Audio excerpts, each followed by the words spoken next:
It's late. The town is quiet. Too quiet. Street lanterns cast weak pools of light, spaced far apart between cramped houses and narrow alleys. Shadows stretch longer than they should. The party is exhausted. You've been traveling since the last encounter, the one where the barbarian went down, and only survived because the cleric spent the last of their healing magic. You're not sure, but you think the rogue may have taken something from the Lord's estate while you were collecting your bounty. She urged you to leave quickly. No rest, no questions. Anyway, no time to worry about that now. You sigh. I need a long rest. You glance around for your party and realize they're gone. Just alleys, closed doors, empty streets. There's no one else around. You think, how could we have gotten split up? Then it hits you. A sharp pain in the side of your neck. Then again, and again, and again, and once more.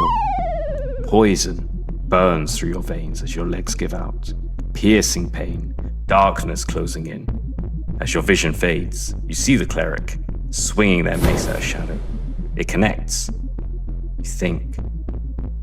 The moment it does, a cloud of fog erupts, and suddenly, that shadow is behind them.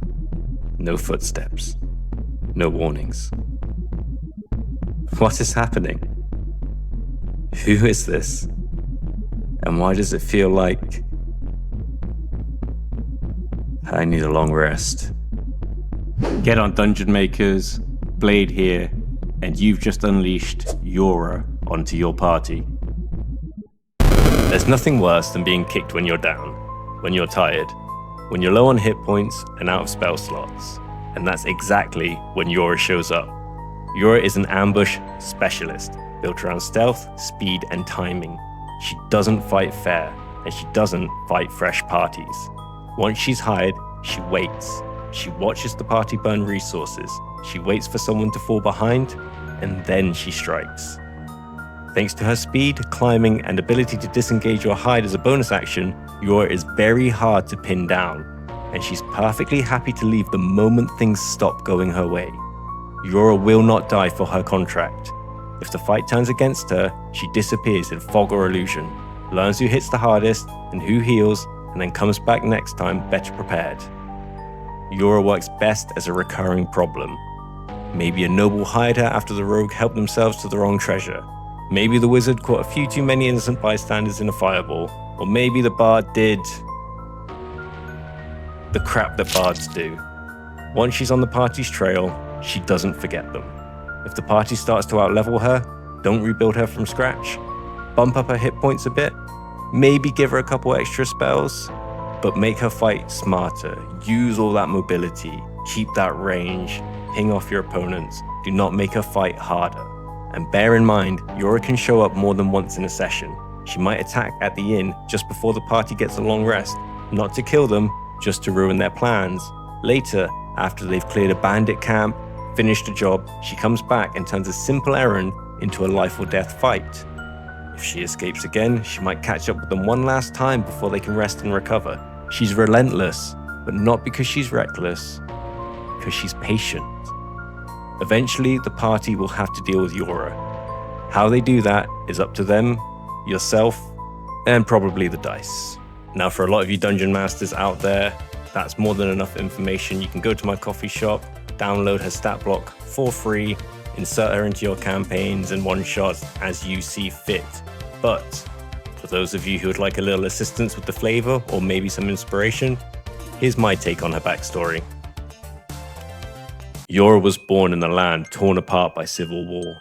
When the fighting reached her home, her mother made a single choice. She placed Yora into the care of her older brother, Onako, and sent them away. The siblings crossed the border with nothing but hope and empty stomachs. Days later, in no man's land, they stopped at a muddy stream to drink. They never saw the alligator until it struck. Onako pushed Yora clear of its jaws and was swallowed whole. The last thing Yora saw before her vision was torn away was her brother's face, terrified, not for himself, but for her. Moments later, a paladin named Gub arrived, too late to save Onako, but in time to drive the beast away.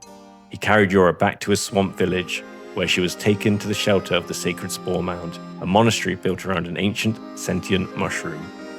There, Yora was raised by the monks of the swamp. She learned discipline, martial arts, and how to endure poison and pain. 15 years later, she left to search for answers about her mother and homeland. Now she survives as a bounty hunter and assassin. And if she's been given your name, you'd best hide. Thank you so much for watching my first video on this channel. Please like and subscribe because there are going to be more coming out for NPCs, monsters, and dungeons to include in your games, always with free downloads. So don't forget to go to the coffee shop, download your stat box, and while you're there, feel free to browse my wares and check out my commissions, which are currently open. Catch you in the next one, Dungeon Makers. Peace.